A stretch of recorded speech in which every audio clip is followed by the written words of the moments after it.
komposisi, kedua pengenalan pola, yang ketiga abstraksi, yang terakhir algoritma. Nah, apa sih keempat pilar ini? Mari kita bahas. Nih, yang pertama dekomposisi. Dekomposisi itu proses membagi masalah yang rumit dan besar menjadi komponen-komponen yang lebih kecil dan lebih mudah dikelola. Tujuannya agar masalah tidak terlihat menakutkan dan bisa diselesaikan satu persatu.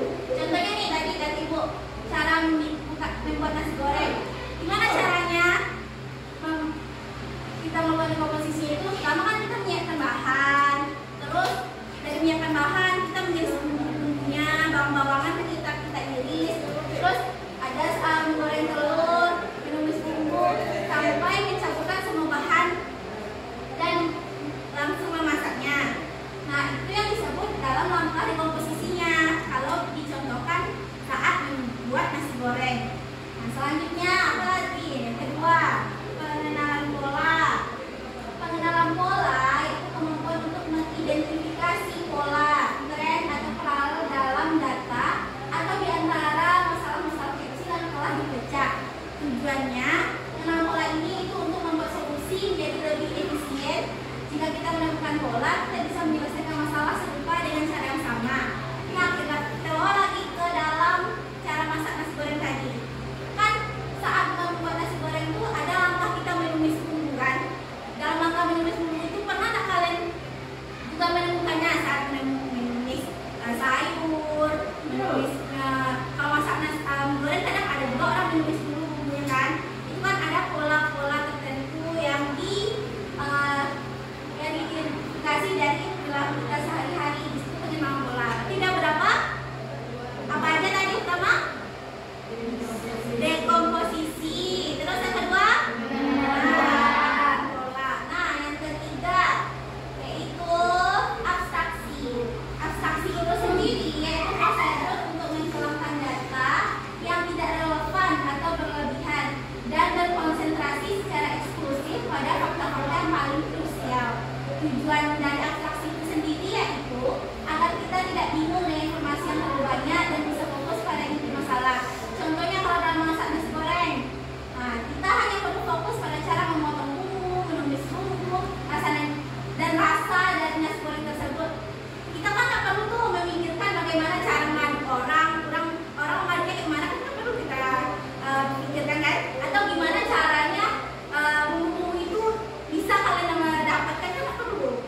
Jadi cuma hal-hal penting aja, menghilangkan yang lainnya gitu, yang tidak relevan tapi hilangkannya, itu yang abstraksi. Berarti ada berapa?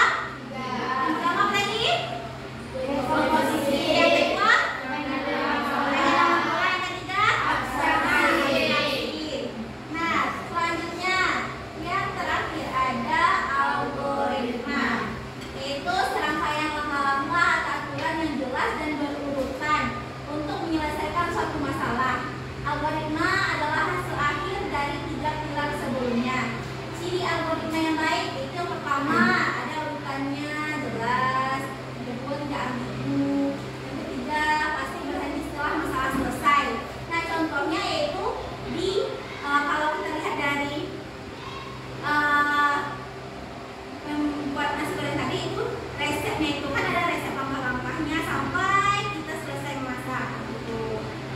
Nah, berarti ada berapa tadi pilar untuk berpikir komputasional ya? 4 aja.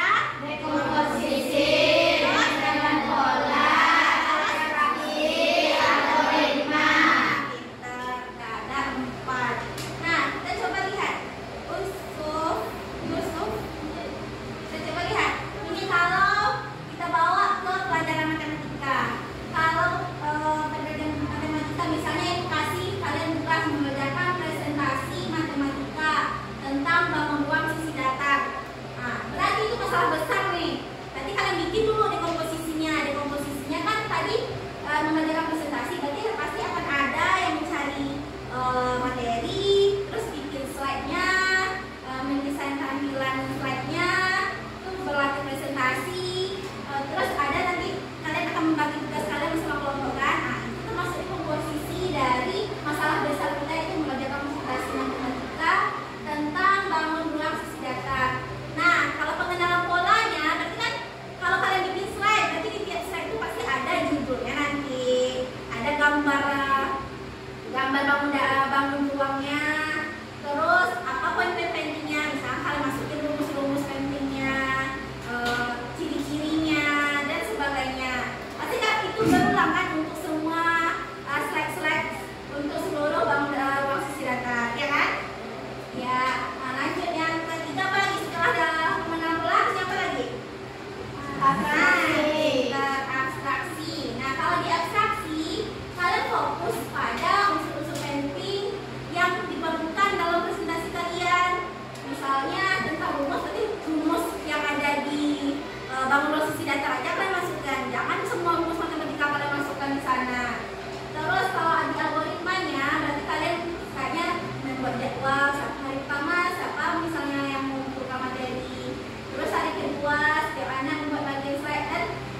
ini yang menjadi masalah besar kita itu bukan pakaian putih, kalian udah kotor. Apa yang harus kalian lakukan?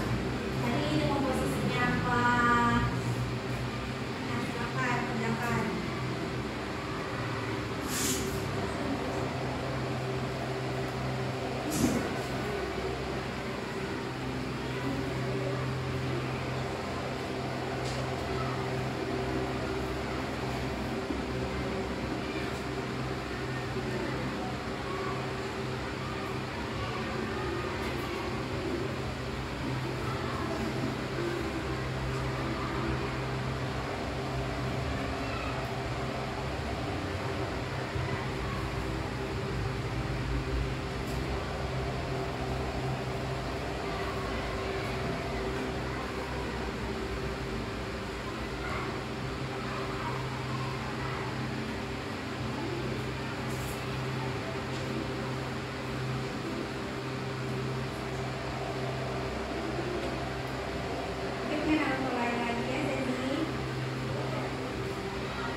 Ini dari